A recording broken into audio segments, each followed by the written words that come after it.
de la conferencia número 8 dentro del grupo Reflexiones esotéricas sobre los problemas de la humanidad y sus soluciones, que lleva por título La jerarquía y el plan divino. Se compone de 7 apartados: la definición de la jerarquía, fundación y efectos de la jerarquía, el trabajo de la jerarquía y cómo está organizada, definición del plan divino, el plan que los maestros conocen y sirven y el plan de la humanidad. Definición de la jerarquía. En muchas tradiciones espirituales, principalmente orientales, se cree en la existencia de una sociedad de mentes iluminadas y organizadas, iluminadas por el amor y la comprensión, por una profunda compasión e inclusividad y por el conocimiento del plan de Dios, y que han sacrificado su propio proceso inmediato para ayudar a la humanidad. Esta sociedad de mentes iluminadas es llamada también la jerarquía planetaria, la Gran Logia Blanca o la Gran Fraternidad Blanca. La jerarquía espiritual está constituida por aquellos que han triunfado sobre la materia, que han superado la enfermedad y la muerte, y que han alcanzado la maestría de la totalidad de la evolución humana. Se caracterizan por un amor permanente que actúa siempre por el bien de todos. Estos maestros o mahatmas ya no están centrados en la conciencia individual, sino en la conciencia colectiva. Ellos están en contacto con el plan de Dios para el planeta y se encargan de llevarlo a cabo inexorablemente a través de extensos ciclos de tiempo. La fundación de la jerarquía en el planeta. La jerarquía espiritual del planeta o quinto reino de la naturaleza fue instaurada en la Tierra hace unos 18 millones de años, durante la segunda mitad de la época lemuriana. Este hecho, el más importante en lo que a la evolución espiritual del planeta se refiere, tuvo su origen en la decisión del logos planetario, lo que los científicos llaman Gaia, de tomar un cuerpo físico a fin de completar su expresión. Respondiendo a este gran deseo y debido a ciertas vinculaciones kármicas de difícil comprensión para nosotros, un gran iniciado de la cadena de Venus, conocido como Sanat Kumara, el anciano de los días o el señor del mundo, estableció contacto e identificó su aura espiritual con el aura etérica del planeta y encarnó en ella tomando cuerpo. Desde entonces permanece con nosotros. Juntamente con el anciano de los días, vino un grupo kármico y otros 6 kumaras que representan los 7 centros de la cabeza en el hombre. Efectos de la fundación de la jerarquía. La decisión del logos planetario de tomar un cuerpo físico, además de estimular el proceso evolutivo y estimular la mente incipiente en el hombre animal, trajo como consecuencia 3 hechos importantes y trascendentes. En primer lugar, el enlace kármico de la Tierra, a través de 4 grandes kumaras, o los 4 grandes señores cósmicos que conocemos como los señores del karma. En segundo lugar, la introducción dentro del ser humano de los ángeles solares, seres perfectos en su esencia, porque alcanzaron la iniciación de adeptos en otro universo anterior. Representan el papel de grandes intermediarios entre el hombre inferior, la personalidad en los 3 mundos y la tríada espiritual o los 3 aspectos de la mónada. Sujeto el ser humano a las leyes del tiempo, hubiera tardado muchos millones de años antes de llegar a su estado actual de evolución. La intervención de los ángeles solares trajo del plano mental cósmico el fuego de Mana, la mente. Estos prometeos del cosmos cogieron el fuego mental y lo transportaron al cerebro, incorporándolo a los hombres animales, y desde entonces el hombre accedió a la gloria de la mente. La implantación en la Tierra del sistema iniciático o apertura del portal de iniciación para los seres humanos. Durante épocas Después de su inmediata fundación, el trabajo fue lento y desalentador. Transcurrieron miles de años, apareciendo y desapareciendo razas humanas en la Tierra, antes de ser posible delegar el trabajo realizado en algunos iniciados de primer grado. Pero a mediados del transcurso de la cuarta raza raíz, la Atlante, sobrevino un acontecimiento que hizo necesario un cambio en el método jerárquico. Se abrió la puerta para los miembros de la familia humana que se hallaban dispuestos a someterse a la disciplina necesaria y hacer el esfuerzo requerido para permitirles entrar en el quinto reino espiritual. De este modo, las filas de la jerarquía podían llenarse con miembros de la humanidad terrestre, capacitados para ello.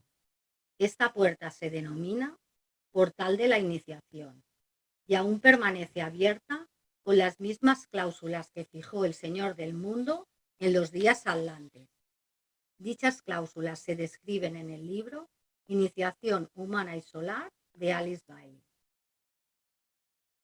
Otra consecuencia del advenimiento de la jerarquía planetaria consistió en un desarrollo similar, aunque menos conocido, en todos los reinos de la naturaleza. En el reino mineral, por ejemplo, algunos de los minerales o elementos recibieron un estímulo adicional y se hicieron radiactivos, y tuvo lugar un misterioso cambio químico en el reino vegetal. Nacieron las flores.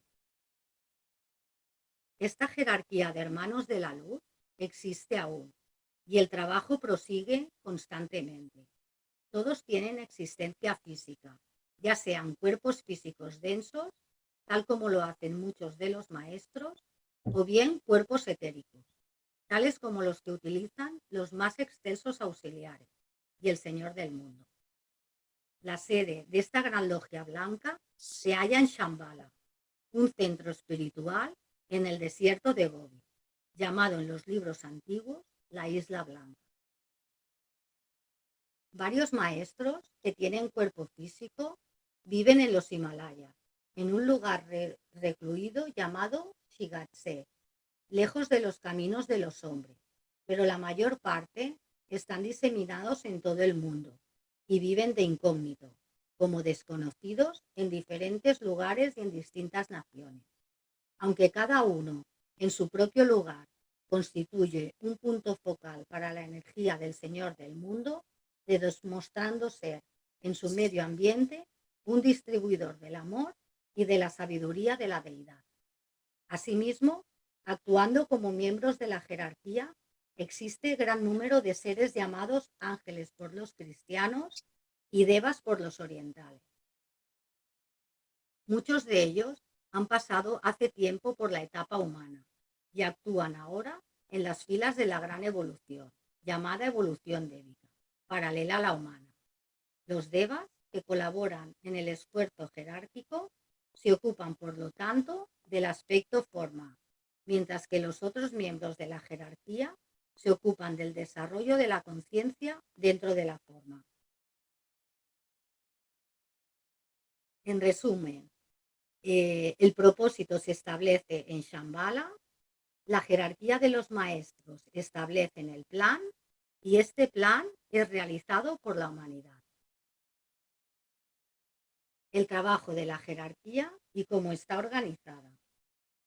Esta jerarquía de seres espirituales tiene 4 líneas de acción predominantes, que a nivel muy general son: desarrollar la autoconciencia en todos los seres, primeramente en el hombre; desarrollar la conciencia en los 3 reinos inferiores; transmitir la voluntad del logos planetario a través del desarrollo de la conciencia grupal y la hermandad; y por último, dar ejemplo a la humanidad.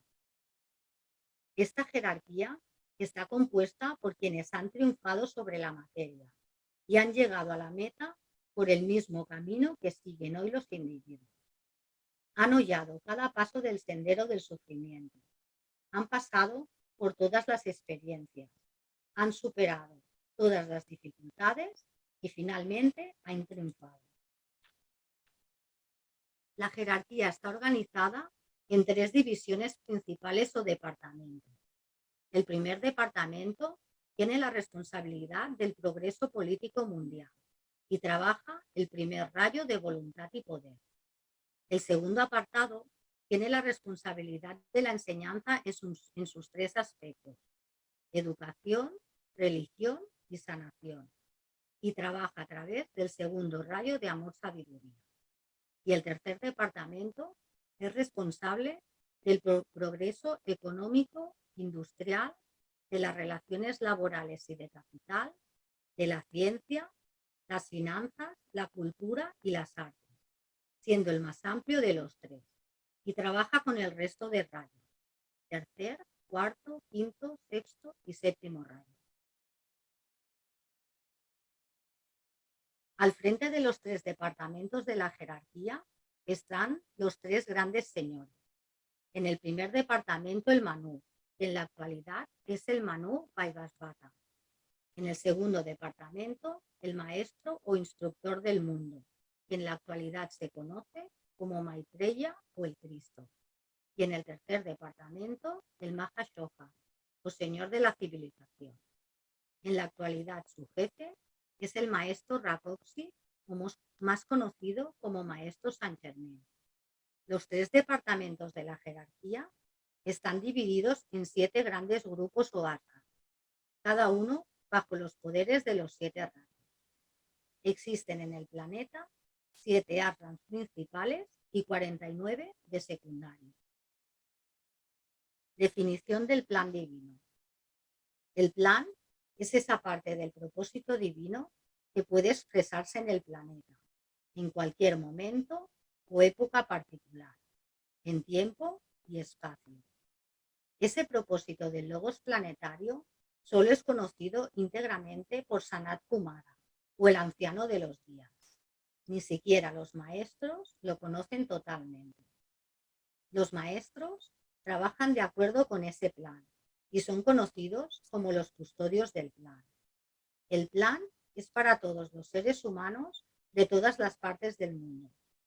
Los maestros trabajan de acuerdo a la ley divina y nunca coaccionan ni presionan a la humanidad, ya que la libertad individual y en particular la libertad mental nunca se viola.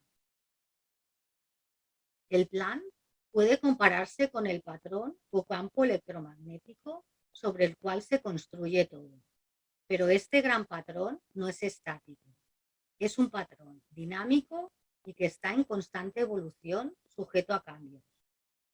Existe un plan divino en todos los niveles: cósmico, solar y planetario. El plan para nuestro planeta y para la evolución de todos los reinos de la naturaleza se conoce íntegramente en Shambhala, el centro donde la voluntad de Dios es conocida. Este centro, donde reside Sanat Kumara, se encuentra en el desierto de Gobi, en el nivel etérico más elevado. El plan que los maestros conocen y sirven. La voluntad del logos planetario se transmite a la jerarquía y es el plan que los maestros conocen y sirven. Una realidad que a veces olvidamos es que los ángeles solares son miembros de la jerarquía y están informados sobre el plan. Así, cada ángel solar se erige como el representante del plan divino en cada uno de nosotros. Como guardián de nuestro karma individual, el plan se les confía a ellos porque su naturaleza es amor puro.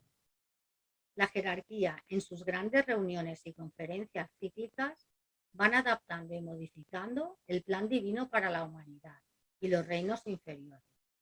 Modifican el plan era tras era, de acuerdo al progreso de la humanidad, las nuevas energías entrantes, el progreso de la jerarquía y las nuevas necesidades planetarias que van surgiendo. Normalmente, la jerarquía celebra 2 conferencias en un siglo. En el siglo pasado se reunieron en 1925 y en 1975, pero a veces hay conferencias especiales debido a acontecimientos importantes, como ocurrió antes de la Segunda Guerra Mundial. Los maestros y sus ashrams meditan profundamente sobre las impresiones que les llegan a través de los contemplativos divinos, llamados nirmanakayas, que son los intermediarios entre Shambhala y la jerarquía. Del mismo modo que el nuevo grupo de servidores del mundo es el intermediario entre la jerarquía y la humanidad. Después de que el plan es formulado por la jerarquía, se divide en 7 secciones y es presentado al responsable de cada área. Se consideran fechas, ciclos, condiciones, obstáculos, ayudas a tener en cuenta, etc. Todo esto para que el plan avance con la menor resistencia y sin demasiado desperdicio de energía. El programa jerárquico se construye de tal manera que en cualquier momento se puede ajustar y modificar sin perder su esencia. En relación con la humanidad, lo que necesitas saber en la actualidad es la comprensión de que existe un plan que se está desarrollándose a través de todos los acontecimientos mundiales y de todo lo que ha ocurrido en el pasado histórico del ser humano. Todo lo que sucede en verdad está de acuerdo con ese plan. El plan para la humanidad. El plan para la humanidad se divide en 7 ramas del quehacer humano: política, enseñanza y curación, filosofía, arte y cultura, ciencia, religión y economía y finanzas. Desde el punto de vista de la humanidad común, que piensa en términos de felicidad terrena, el plan debería ser una cosa placentera, que haría la vida más fácil. Pero para la jerarquía espiritual, el plan va mucho más allá e involucra esos arreglos o circunstancias que elevarán y expandirán la conciencia del género humano y, por tanto, les permitirá descubrir los valores espirituales por sí mismos y hacer los cambios necesarios libremente. De forma muy resumida, puede decirse que los objetivos inmediatos del plan para la humanidad son, en primer lugar, elevar el nivel de la conciencia humana, de manera que los hombres y mujeres inteligentes y reflexivos estén conscientemente en contacto con el mundo de las ideas y el reino de la intuición. Esto significa que podrán ser orientados hacia la realidad. Los hombres y mujeres comunes ya no enfocarán definitivamente su atención en el mundo de las emociones, en el que hasta ahora han vivido, y comenzarán a vivir más a menudo en su naturaleza mental y a pensar con mayor claridad e inteligencia. En segundo lugar, el esclarecimiento de la situación internacional. Este es el segundo objetivo de quienes desarrollan el plan. Es necesario que cada nación se dé cuenta de 2 aspectos. A. La importancia de ocuparse de sus propios asuntos y problemas internos, de embellecer la vida nacional mediante el orden, la estabilización y sobre todo la libertad. Cada nación debe ajustarse internamente a la paz. Esto no debe consumarse por medio de las fuerzas armadas de algún grupo poderoso, sino considerando inteligentemente las necesidades del pueblo, sin exceptuar ningún sector de la vida nacional. B. La necesidad primordial de que cada nación comprenda su responsabilidad hacia las demás naciones y la interrelación que existe en todas las partes de la vida de nuestro mundo. Esta comprensión producirá un intercambio recíproco en el campo económico, siendo actualmente el más importante, pues casi todos los problemas y diferencias se basan en la situación económica. Por lo tanto, en el problema mundial actual es mucho más importante solucionar antes la situación económica que las rivalidades políticas y las ambiciones egoístas, individuales y nacionales. En tercer lugar, fomentar la idea de formar grupos que tengan como base la comprensión, la interrelación y la buena voluntad grupal. Estos son los ideales de ese grupo subjetivo que trabaja en el plano físico denominado el nuevo grupo de servidores del mundo. Si dichos ideales llegan a materializarse, este nuevo grupo proporcionará un núcleo para ese futuro grupo mundial, que unificará gradualmente a todos los seres humanos en pro de la verdadera hermandad. El método de este grupo es la educación.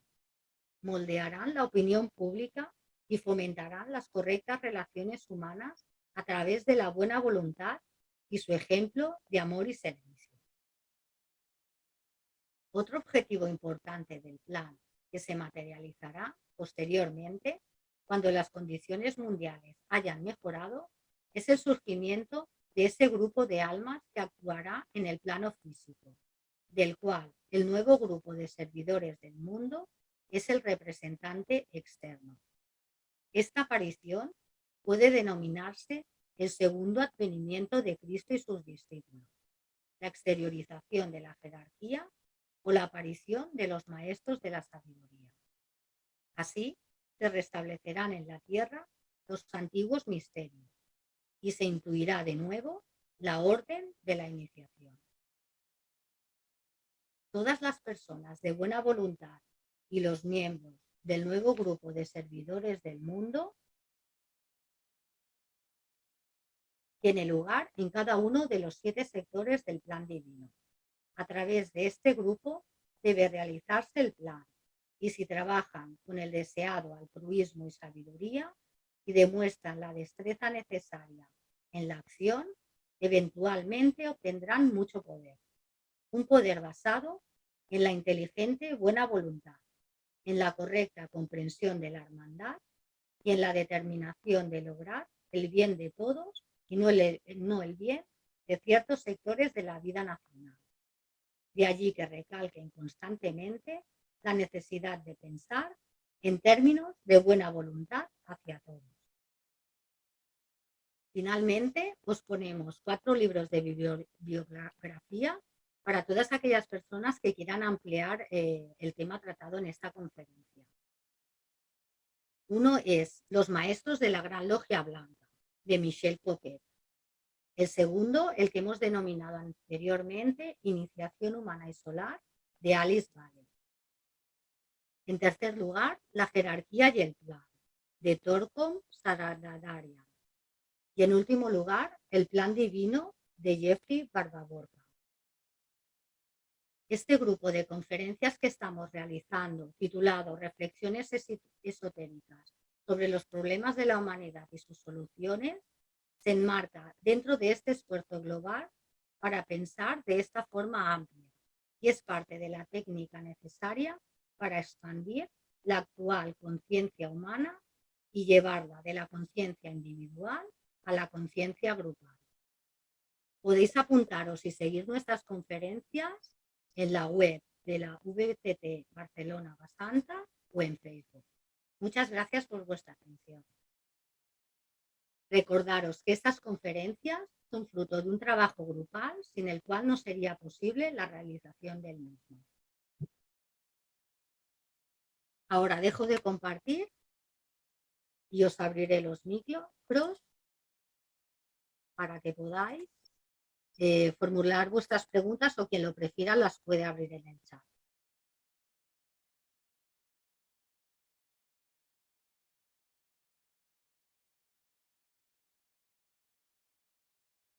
Vale, pues ya podéis abrir los micros.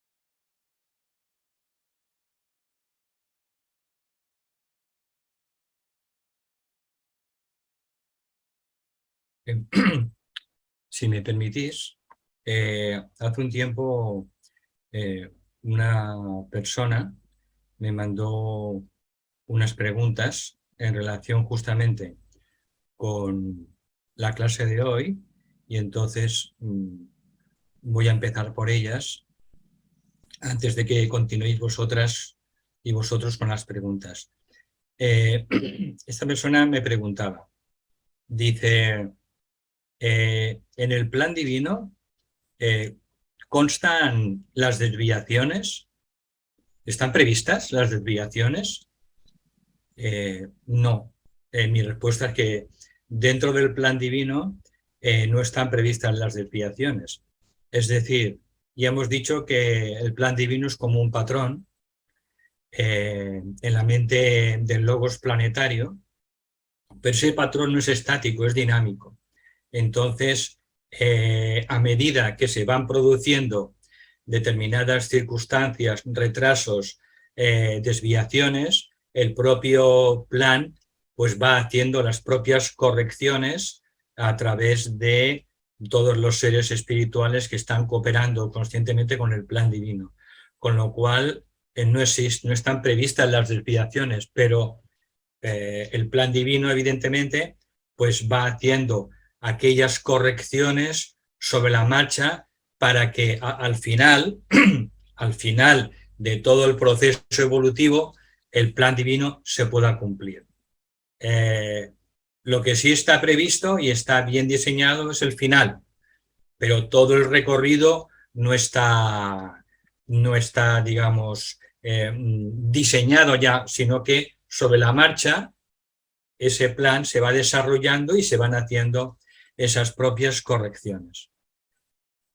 Luego preguntaba esta persona, ¿el pecado original está relacionado con la desviación? Bien, ya he dicho que no hay desviaciones, sino que el plan divino sigue su curso como ese patrón que se tiene que ir materializando a través de los extensos ciclos de tiempo. Entonces, el pecado original es un concepto teológico de la tradición judeocristiana. Pero desde el punto de vista de la sabiduría esotérica, de la filosofía perenne, no existe el pecado original. No existe el pecado original porque el pecado en sí mismo tampoco existe. Solo existe crecimiento, solo existe en el cosmos aprendizaje, crecimiento, evolución, y gracias a las tres leyes divinas que sí que permiten realizar todos los ajustes, que es la propia ley de evolución, la ley de causa y efecto y la ley de reencarnación, pues a través de estas tres leyes divinas se va acompañando todo el proceso evolutivo. Y la última pregunta que me hacía esta persona era que si la reencarnación comienza con esta desviación. ¿El plan divino tenía que funcionar sin las reencarnaciones? No. Sí. La ley de reencarnación forma parte de la propia, de una de las leyes más importantes divinas, y por tanto, para la evolución de los seres humanos, del reino humano, está previsto que funcione la ley de reencarnación y la ley de causa y efecto, que trabajan simultáneamente. Por tanto, en el plan divino existe, evidentemente, la ley de reencarnación, y forma parte de esas tres leyes. Hay algunas más, pero de las tres leyes más importantes, pues para que todo el proceso evolutivo se lleve adelante. Bien, estas eran las respuestas que quería darle a esta persona, y bueno, os dejo la palabra por si tenéis más preguntas en torno al tema de hoy, que es un tema importante, porque de alguna manera todos y todas intentamos de una manera consciente dar esos pasos en nuestra propia vida para irnos acercando hacia ese siguiente paso evolutivo que tenemos por delante. venimos del reino animal, ahora estamos en el reino humano, en el cuarto reino, y cuando acabemos todas nuestras experiencias en el cuarto reino humano, pasaremos al quinto reino, al reino espiritual que se llama o el quinto reino de las almas liberadas. Por tanto, es un tema que nos afecta directamente porque las personas que ya han tomado en sus propias manos su propia evolución, pues de alguna manera están dando esos pasos conscientemente, enfrentándose a sus propios conflictos, a sus propias debilidades, a sus propias limitaciones, a su propia falta de evolución y a sus propios espejismos, y todo eso forma parte de ese aprendizaje. En definitiva, todo es aprendizaje. Y en ese proceso de aprendizaje no hay ningún camino igual. Cada uno de nosotros y de nosotras tiene su propio camino de aprendizaje, aunque todos estamos caminando por el mismo sendero. Ese sendero de evolución que va desde el reino humano, del cuarto reino, al quinto reino espiritual, el de las almas liberadas. Por eso es un tema importante y que pues siempre tenemos que estar ahí pensando y meditando sobre cuál es nuestro siguiente paso a dar. Porque tenemos un pasado, hemos llegado hasta aquí y tenemos ciertos pasos por delante. Y eso es lo que tenemos de vez en cuando que pensar, cuál es nuestro siguiente paso adelante en nuestro camino espiritual. Y ahora pues os dejo la palabra. Pepa.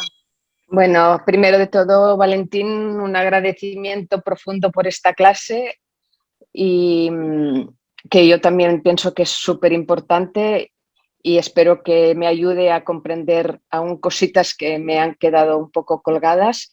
Gracias por las respuestas de las anteriores preguntas. Yo quería, me gustaría mucho entender el porqué del plan divino, ¿no? Entonces, ahora yo te digo lo que yo he llegado a entender, pero no sé si es esto exactamente, ¿no? El porqué.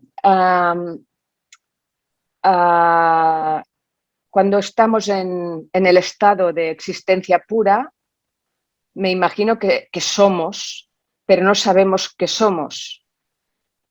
Y por eso venimos a experimentarnos en la forma,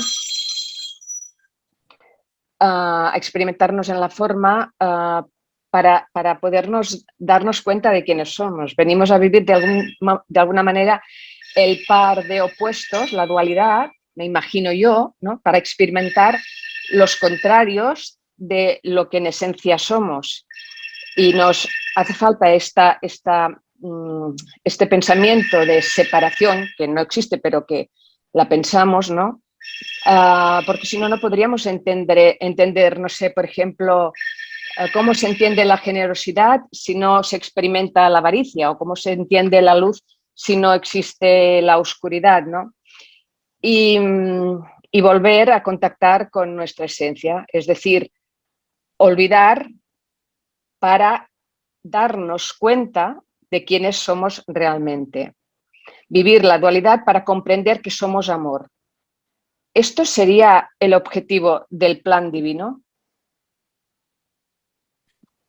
El objetivo del plan divino tiene que ver con el crecimiento de la consciencia. No solo del reino humano, sino de todos los reinos de la naturaleza. El plan divino lo que busca es el crecimiento y la expansión de la consciencia de todos los seres dentro de nuestro círculo no se pasa, que es la Tierra. Entonces, esa es su principal misión. A medida que la conciencia crece y se expande, la forma o la apariencia en todos los reinos, el humano y los inferiores, también va evolucionando como consecuencia de la evolución de la conciencia. Por eso, lo más importante siempre es la consciencia, que es el alma. La conciencia es otra palabra para definir el alma, es ese principio imperecedero que reside dentro de cada forma, de cada apariencia. Entonces, ese es el objetivo primordial del plan divino. Ampliar e impulsar el crecimiento constante y continuo de la conciencia en cualquier reino de la naturaleza. Pero cuando estamos... Perdón. Sí, dime.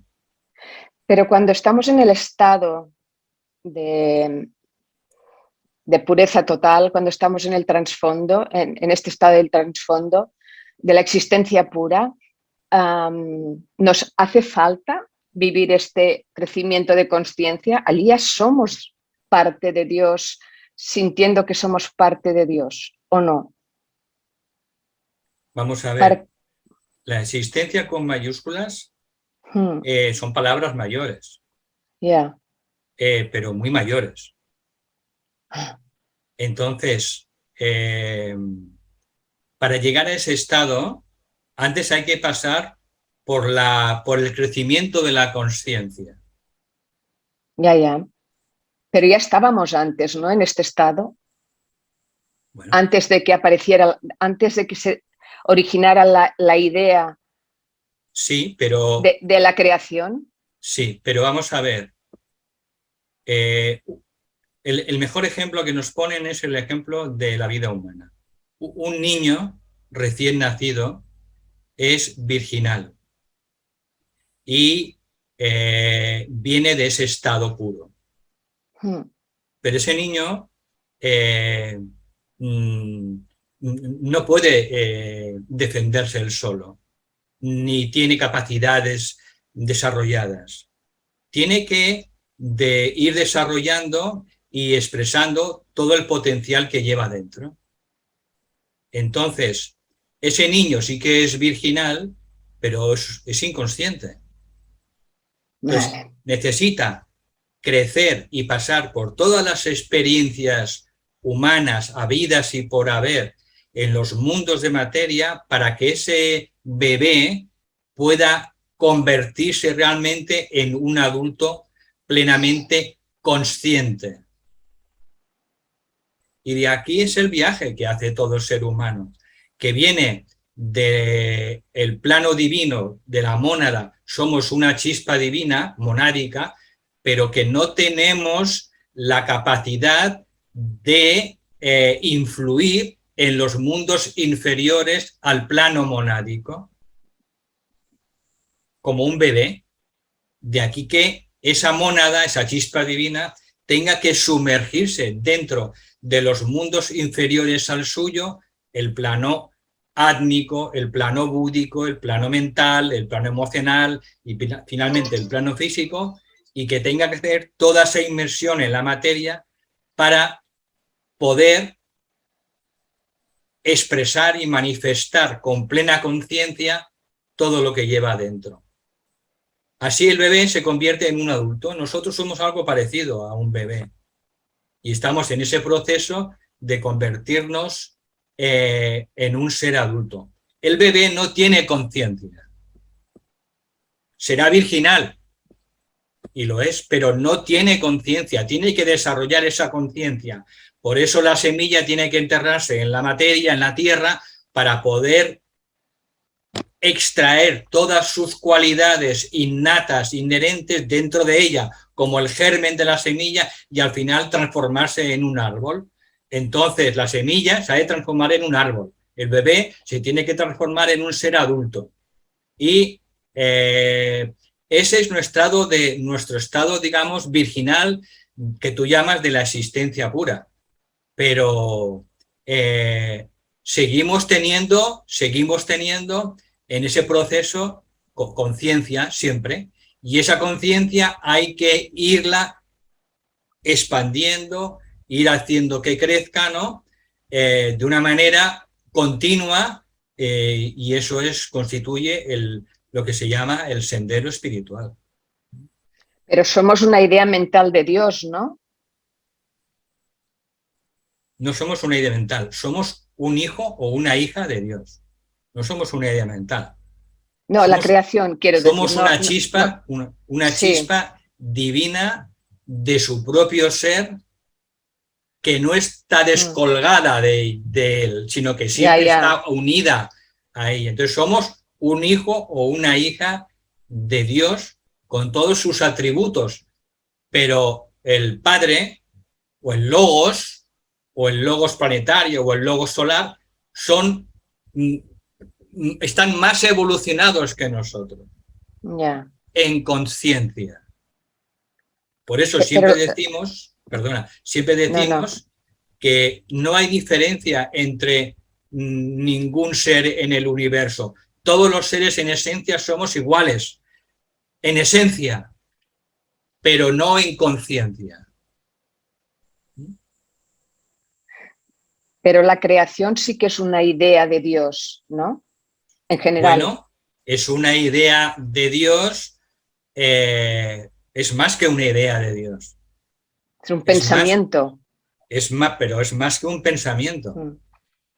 Porque Dios, digamos, a sí mismo se sacrifica, pues limitándose a sí mismo, haciendo que aparezcan todas esas chispas divinas que forman parte de él mismo. ¿Y por qué se sacrifica, por favor? Se sacrifica porque... ¿No estaba bien así, sin desplegar las chispas divinas? ¿Por qué tiene una madre y un padre un hijo? Estaban bien, ¿no? Unos padres están de maravilla, ¿no? Solteros, ¿no? Juntitos, ¿no? ¿Y por qué se sacrifican y tienen un hijo o una hija y lo tienen que educar, cuidar, alimentar? ¿Por qué? ¿Porque son masoquistas? No. Lo hacen por una necesidad inherente de la vida misma de dar la vida a otros seres para que aparezcan. Pues supongo que es lo mismo, es un misterio, Pepa. Vale. Es por amor. Esencialmente es por amor, por ese deseo amoroso de querer compartir la vida con otros seres. Entonces siempre tenemos que buscar analogías si es posible, con la vida humana. Me van muy bien. Muchas gracias. No tengo alguna otra pregunta, pero me parece que es mejor que pare y deje paso a mis compañeros. ¿Sí puedo? ¿Sí? ¿Puedo? Sí, Luis. Buenas tardes. El proceso en la forma, retomando el comentario que has hecho sobre el bebé, el proceso en la forma está claro, ¿no? La inconsciencia de la forma evoluciona. El camino ascendente desde lo denso a lo sutil parece lógico e incluso atractivo, ¿no? Pero hay proceso inverso. En el plan divino existe la concepción del proceso inverso, que de lo sutil, desde la mónada, se llegue a controlar y a vivir en la materia sin que solamente sea un vehículo que tenga que ser eliminado. Se trata de traer la pureza del pensamiento de Dios, me bajo un poquito después, y traerlo a la materia, es decir, el mismo viaje de ascenso que la mónada, lo más sutil de la creación, experimente esa pureza, pero en la forma. Eso, digamos, que sería muy atractivo, porque lo otro parece tan lógico que parece un ejercicio poco ambicioso, ¿no? Parece que tenga más interés desde mi punto de vista el que desde lo sutil se llegue a vivir en la forma con la misma sutileza y el mismo amor que en el viaje ascendente, ¿no? Se trata de traer el amor incondicional a la forma, traer el amor incondicional a la materia, o eso está, digamos, desestimado por imposible. Sí, eso no está contemplado. No existe. No existe porque el propio camino evolutivo conduce lo más elevado hacia la materia. Y una vez que eso tan elevado que somos queda sumergido dentro de la materia tiene tal poder formidable que olvidamos quiénes somos, olvidamos nuestras capacidades, olvidamos todo. Esa es la parábola del hijo pródigo. Sí. Y entonces tiene que realizar obligatoriamente el ser humano el viaje de vuelta de la materia al espíritu, y en ese proceso va recuperando todas sus capacidades, pero de una manera más consciente, y desarrolla todos esos poderes que tiene dentro del ser humano, que los tiene dormidos. Entonces, hay que hacer sí o sí ese viaje del espíritu a la materia y de la materia al espíritu, y no hay posibilidades de hacerlo de otra manera. Ya, pero ya, sí, perdona, ya se ha producido, ¿no? Los seres que tienen ya unas iniciaciones, que el alma ya controla absolutamente la materia y están encarnados por propia voluntad, ya viven en la materia de forma casi divina. Ese proceso que ya se ha hecho, ¿por qué no puede estar dentro del plan divino la generalización de ese proceso que ya está hecho? Eso ya está hecho. Cuando el alma toma posesión de la personalidad, la controla, ¿no? Eso nos has explicado tú en otras lecciones. Sí, sí. Pues si eso se replica permanentemente, el alma podría vivir en la materia en estado de amor puro. Porque es que, si no, ya estábamos bien así. Ya estábamos bien como estábamos. ¿Para qué ese viaje de sufrimiento y de evolución para volver a donde estábamos ya? Si ya estábamos ahí, si ya somos chispas crísticas, ¿para qué toda esa historia? Es decir, no estoy tratando de implantar una nueva teoría sobre la creación. Solamente quiero eliminar de mi curiosidad esa posibilidad, porque entiendo que si ya se ha producido con seres humanos que han logrado ese estado de pureza, y su alma ha controlado la materia y viven encarnados por propia voluntad, como bodhisattvas o como sea, para ayudar a la humanidad, están entre nosotros viviendo con un vehículo, pero con ese nivel divino o casi divino, ¿no? Por eso siempre eso me surge esa cuestión, ¿no? Eso es una parte. Y luego la otra, ya más breve, es que he oído muchas veces al maestro Kumar hablar de que tenemos que estar en presencia y observar. Que la acción, bueno, está bien, pero que todo sucede. Todo va a suceder. En ese sentido, ¿cuál es nuestro papel? Si todo va a suceder y la acción casi que distorsiona lo que tiene que suceder fatalmente para acoplarse al plan divino, nosotros, si tenemos mucha acción, podemos liarla mucho. Es mejor estar en presencia, basarse en tratar de las correctas relaciones humanas, la actividad de buena voluntad, y dejar que todo fluya, porque todo va a suceder. Bueno, ya está. Lo digo porque yo soy de acción. Soy de acción. Y como soy de acción, yo quiero saber, a mí lo que me gusta es que me den faena, ¿entiendes? Entonces yo, hay veces que digo, me voy a quedar quieto, porque si todo sucede, a ver si la lío. Y si tengo que tener la acción, quiero saber en qué dirección voy, ¿no? Bueno. Lo importante es, antes de actuar, hay que pararse un momento y reflexionar si eso que vamos a emprender intuimos que está de acuerdo con el plan divino. Ya hemos dicho que normalmente los seres humanos al principio somos magos negros inconscientes porque creamos cosas, ¿no? Sin estar alineados con el plan divino.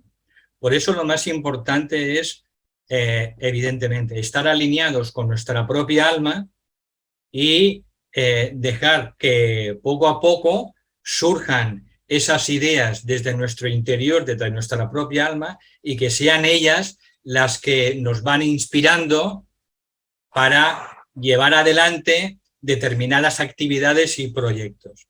Entonces, por eso es tan importante no actuar de una manera apasionada y no reflexionada, sino justamente tener esos espacios de reflexión, esos espacios de desapasionamiento, para que podamos ser inspirados por nuestra propia alma, que a su vez es la que recibe esas inspiraciones e ideas de los maestros, de la jerarquía. No las recibe la personalidad. La jerarquía solo funciona a través de nuestra alma. Por tanto, nuestro trabajo es estar alineados con el alma.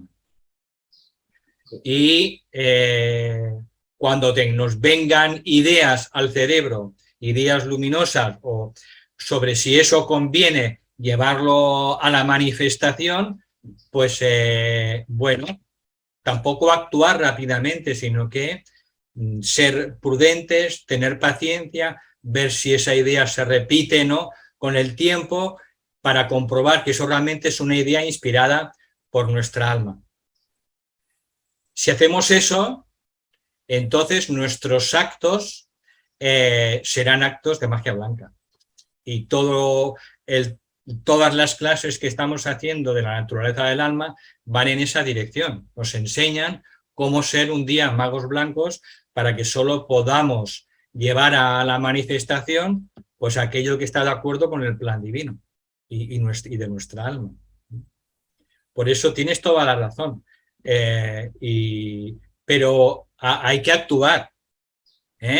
Hay que actuar, porque si caemos en la inacción, ya dicen todos los hombres sabios o mujeres sabias y el Bhagavad Gita, que es mejor actuar y equivocarte, porque eso al final te traerá una corrección, que no actuar, por si nos equivocamos. Entonces, ante la duda, es mejor actuar desde el máximo nivel de conciencia que tengamos, pero siempre es mejor actuar que no actuar.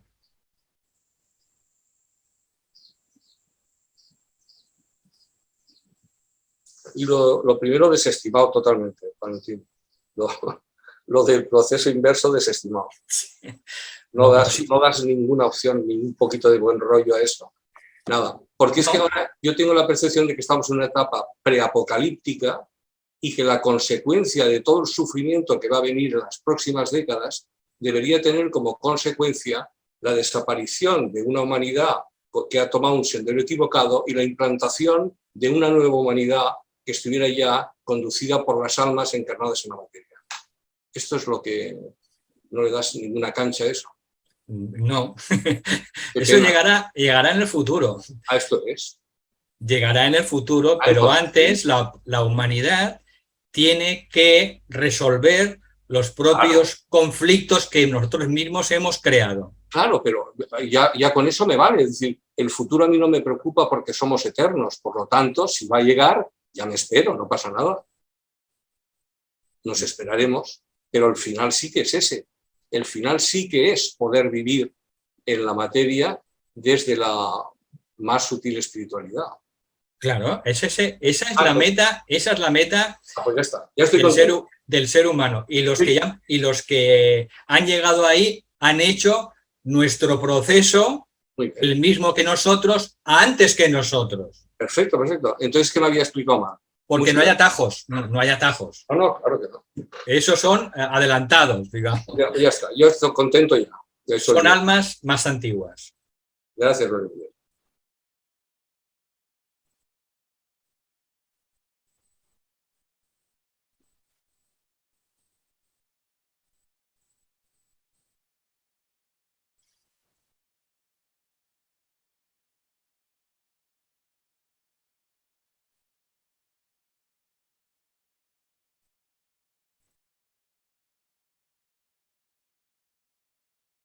Antes en la bibliografía que ha dado Rosa he puesto un libro que recientemente se ha editado que se llama El Plan Divino de Barborca.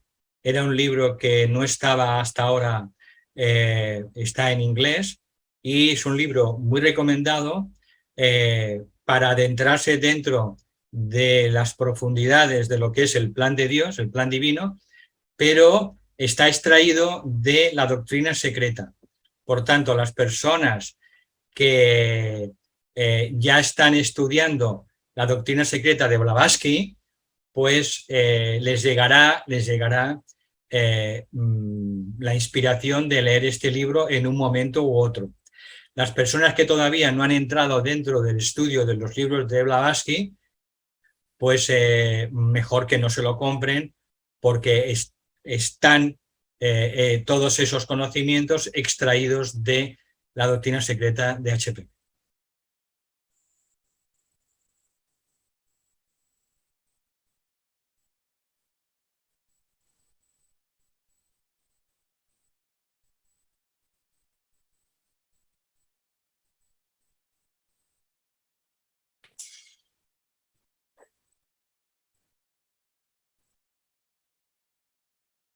Bueno, son las 8:18. Si Pepa Ninó quiere preguntar algo más. ¿Micro? Pepa, abre el micro, por favor. Perdón, Sí, Pepa. perdón. En la línea de la primera pregunta de Luis, y seguramente voy a hacer una pregunta redundante, ¿no? Pero no me ha quedado suficientemente clara.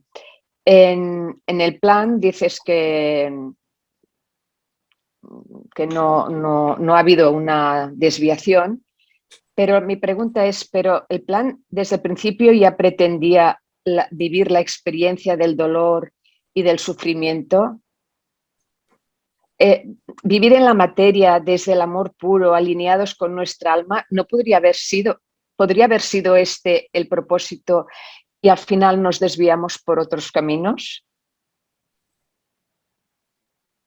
Vamos a ver, el reino humano evoluciona esencialmente en el cuarto rayo de armonía a través del conflicto. Entonces, ahí no podemos elegir. El ser humano evoluciona a través del dolor, el sufrimiento, la enfermedad.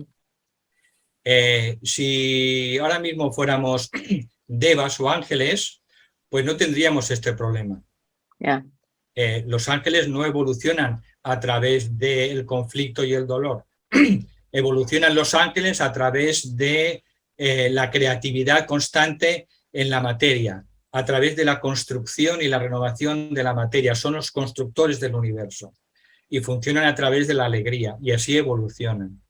Entonces, preguntarnos por qué hemos nacido como seres humanos, tú y yo, y por qué no hemos nacido como ángeles, pues es una pregunta que no tiene fundamento. Somos seres humanos, tú y yo hemos nacido como ser humano y por tanto, pues todo el reino humano se ve sometido a la ley del cuarto rayo, que es la armonía a través del conflicto, y evolucionamos justamente a través del ensayo y el error, y de esa manera, gracias a la ley de causa y efecto, pues vamos evolucionando y vamos aprendiendo.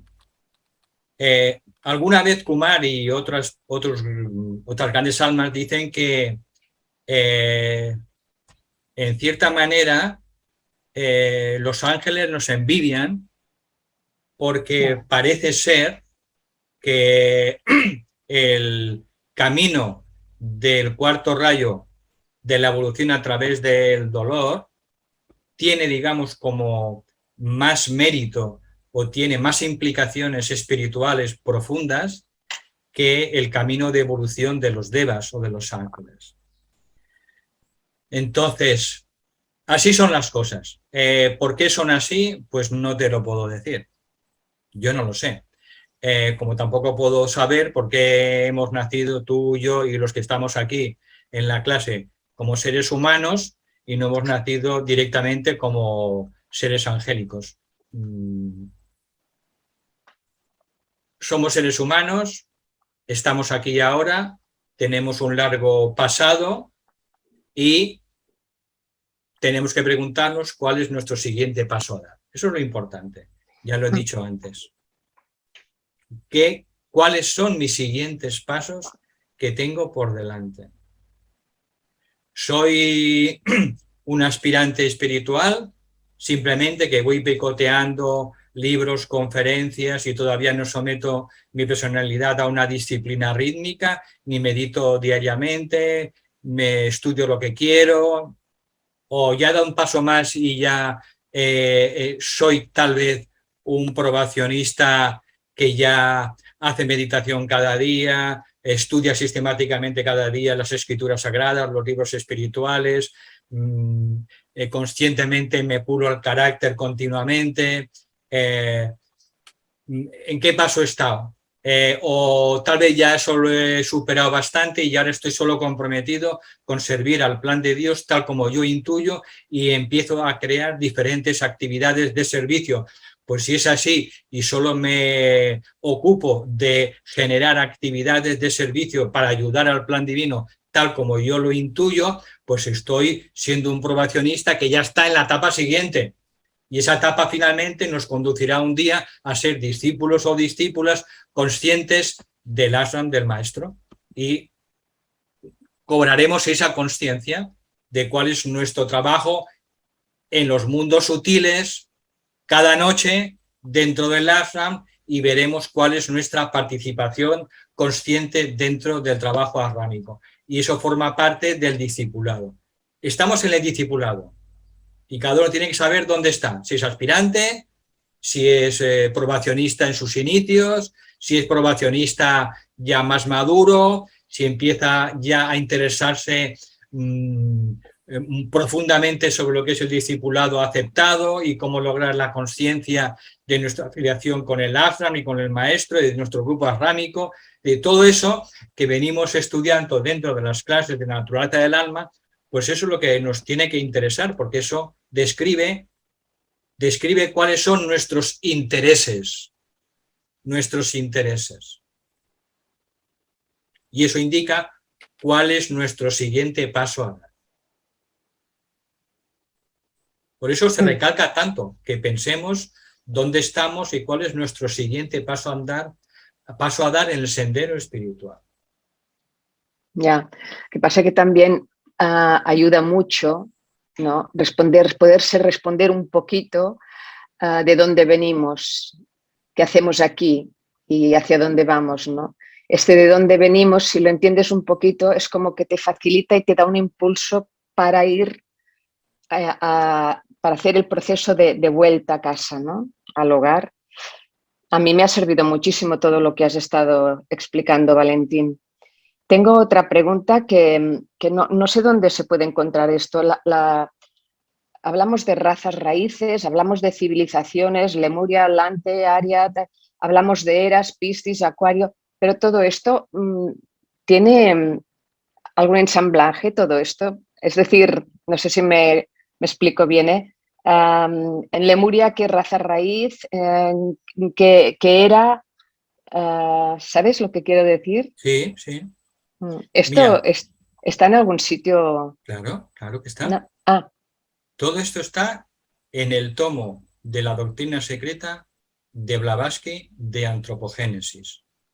Normalmente las personas que comienzan pues con las enseñanzas de Kumar o Krishnamacharya o con las enseñanzas de Alice Bailey, normalmente llega un punto que necesitan, como tú quizá estás ahora sintiendo, algo mucho más profundo. Y entonces inevitablemente sienten la inclinación espiritual para entrar a estudiar de manera sistemática la doctrina secreta de Blavatsky. Yeah. Esta obra ha sido la primera obra de difusión de la sabiduría eterna que ha dado la jerarquía a la humanidad y es la obra más importante Luego tuvo que venir Alice Bailey durante 30 años con 25 libros para explicar lo que dijo Blavatsky. Y luego es que han venido... cuesta claro, un poco. Claro, pero nuestro cerebro también tiene que hacer esa gimnasia y ese esfuerzo para desenvolver esas espirillas de las que hablan los maestros, de las que se componen nuestras neuronas cerebrales.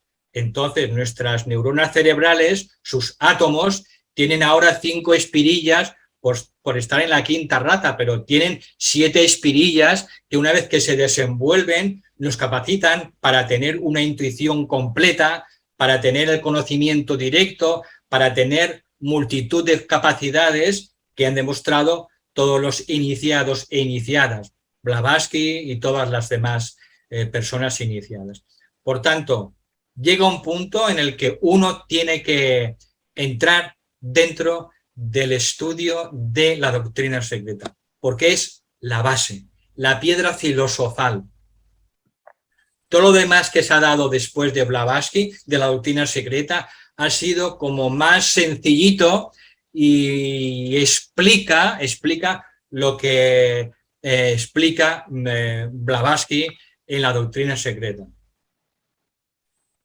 Entonces, es un libro que yo lo recomiendo encarecidamente, los 6 volúmenes, emprender su estudio sistemático. Son unos libros que despiertan capacidades dormidas que tenemos por falta de evolución de nuestras neuronas. Si queremos ayuda, pues podemos seguir el ejemplo, lo que ha explicado Kumar o han explicado otros grandes iniciados, ¿no? Que tengamos la foto de Blavatsky antes de comenzar, que le pidamos a ella con una velita, le pidamos a ella que nos ayude y nos inspire para penetrar profundamente en la enseñanza de la doctrina secreta. Las claves de la doctrina secreta no están en el libro, están en ti. 100 personas al mismo tiempo leen la doctrina secreta, leen 100 doctrinas secretas y cada persona va a entender algo diferente. ¿Por qué? Porque la clave no está en el libro, está en ti, en tu nivel de conciencia. Por eso podemos pedir ayuda para que nos sea más fácil tener un ritmo, siempre cada día a la misma hora. No hacen falta que pueden ser 10, 15 minutos, nada más.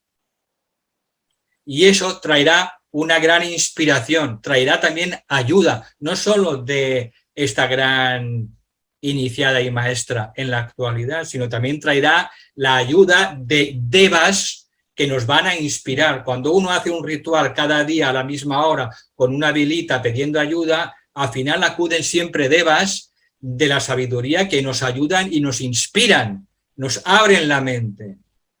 Pero tiene que saber que cada día estamos allí después de la meditación a las 7:15, 15 minutos, y lo tenemos que dejar muy claro.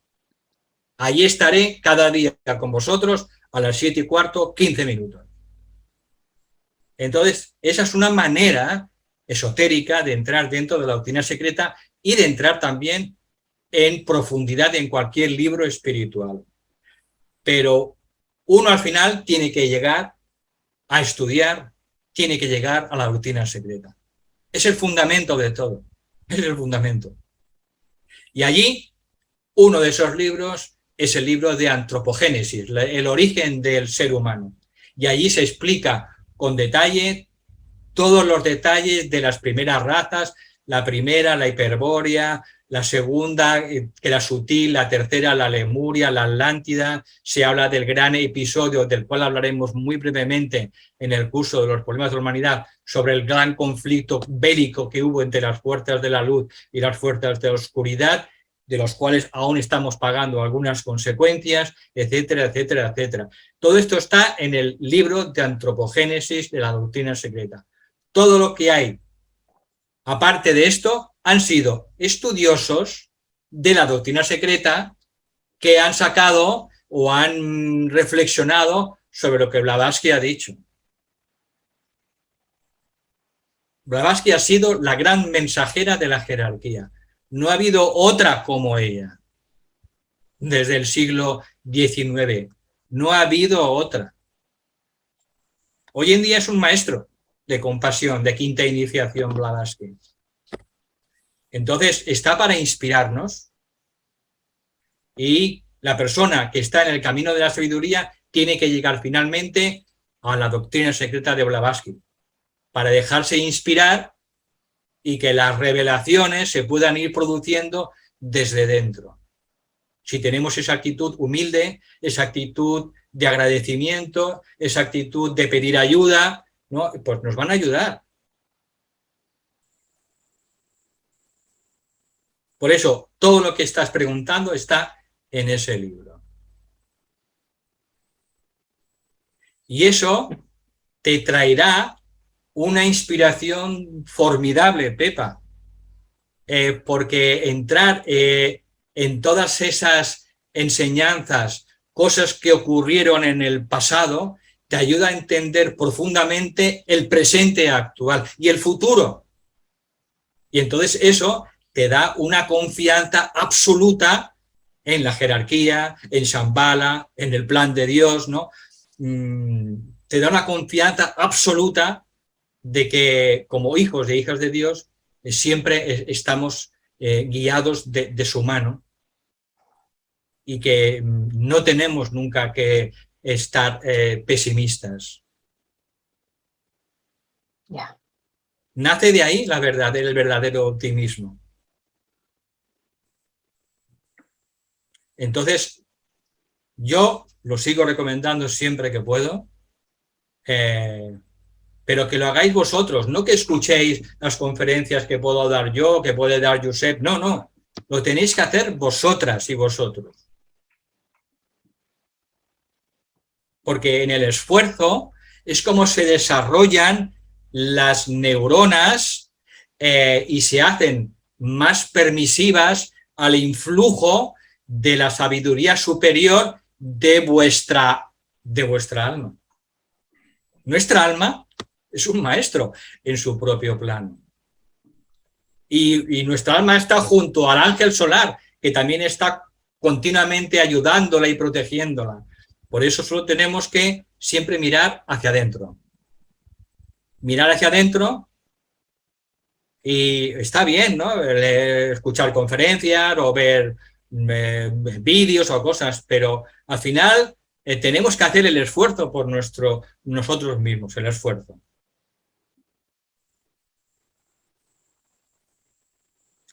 Y entonces la recompensa se multiplica por 1000.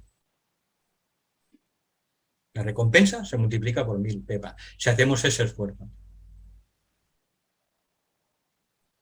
Muchas gracias.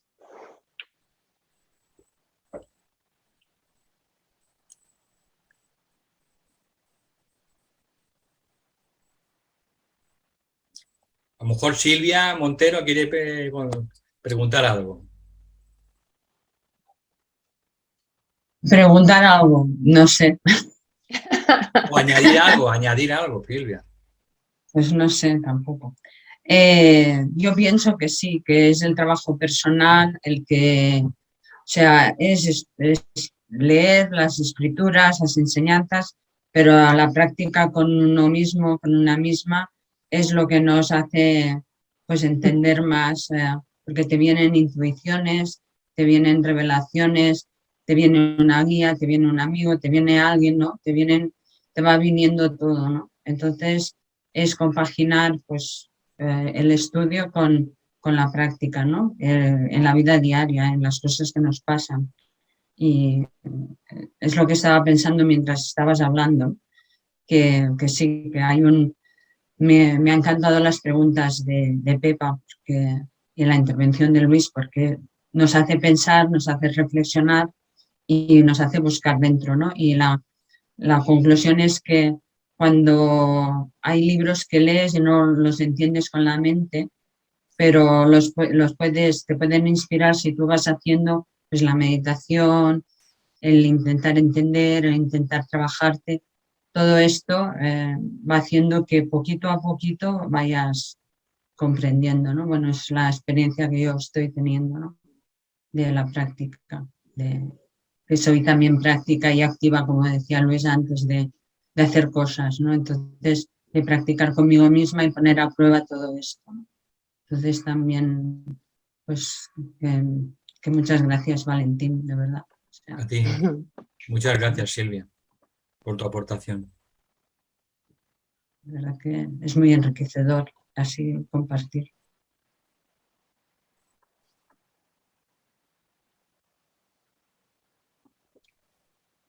Bueno, pues ya faltan 10 minutos.